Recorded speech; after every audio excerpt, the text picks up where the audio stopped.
बहुत समय से सुनते आ रहे हैं कि मौन एक हथियार होता है, लेकिन मुझे नहीं लगता कि मौन एक बहुत बड़ा हथियार है या मौन को हथियार की तरह यूज किया जा सकता है। मौन एक रणनीति तो हो सकती है कि जब आपको कि मौन रह करके आप एक समय को चुनें, एक समय तक चुप रहें कि आप किस तरह से सामने वाले का प्रतिरोध करेंगे, विरोध करेंगे, प्रतिकार करेंगे।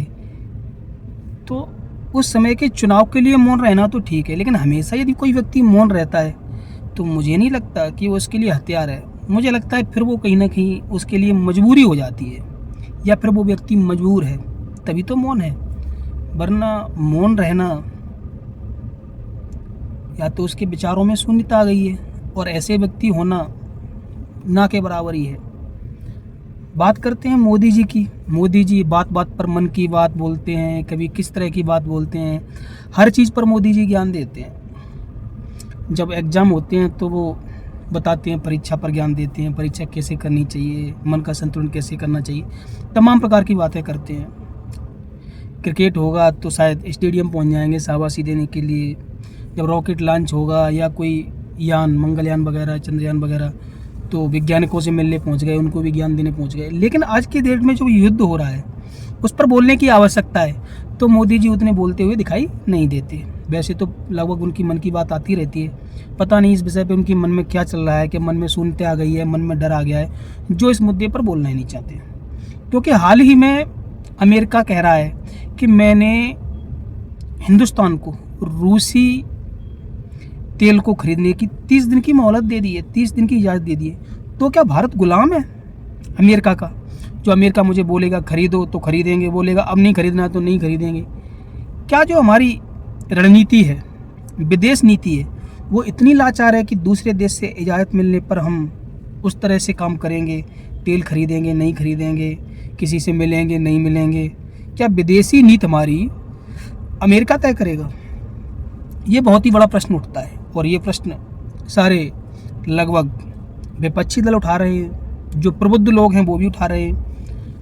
हालांकि आज के समय में कोई भी प्रबुद्ध व्यक्ति हो या अपने आप को समझदार व्यक्ति बोलता हो, निष्पक्ष व्यक्ति बोलता हो, अगर वो राजनीतिक पार्टियों पर सवाल उठाता है तो वो मौजूदा राजनीतिक पार्टी है वो उसको सामने वाली पार्टी से कोरिलेटेड कर देती है। जैसे कि यदि कोई भी व्यक्ति वो किसी भी राजनीतिक पार्टी का ना भी हो और वो मौजूदा बीजेपी पर सवाल उठाएगा तो लोग बोलेंगे चमचा है, या सपा का कोई पिछलगुआ है, तमाम प्रकार के उसको जोड़ के रखेंगे। मतलब ये कोई सोचने को राजी नहीं है कि वो व्यक्ति एक सामान्य व्यक्ति भी हो सकता है, वो एक जिम्मेदार नागरिक होने के तौर पर भी तो प्रश्न उठा सकता है। और अगर दूसरी तरफ यदि कांग्रेस से सवाल पूछा जाए, कांग्रेस द्वारा भी गलतियां होती रहती हैं, ऐसा नहीं विपक्ष गलती नहीं कर सकता।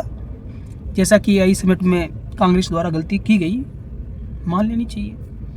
तो कुछ समझदार लोगों ने, या ऐसा कहें कोई जो अपने आप को जिम्मेदार नागरिक समझता है, उसने प्रश्न उठाए तो लोग बोल देते हैं ये तो भक्त है, बीजेपी का भक्त है। मतलब क्या भारत में जो भी व्यक्ति हैं, या तो वो भक्त है या कांग्रेस का चमचा है? क्या कोई बीच का व्यक्ति नहीं बचा हुआ जो निष्पक्ष हो?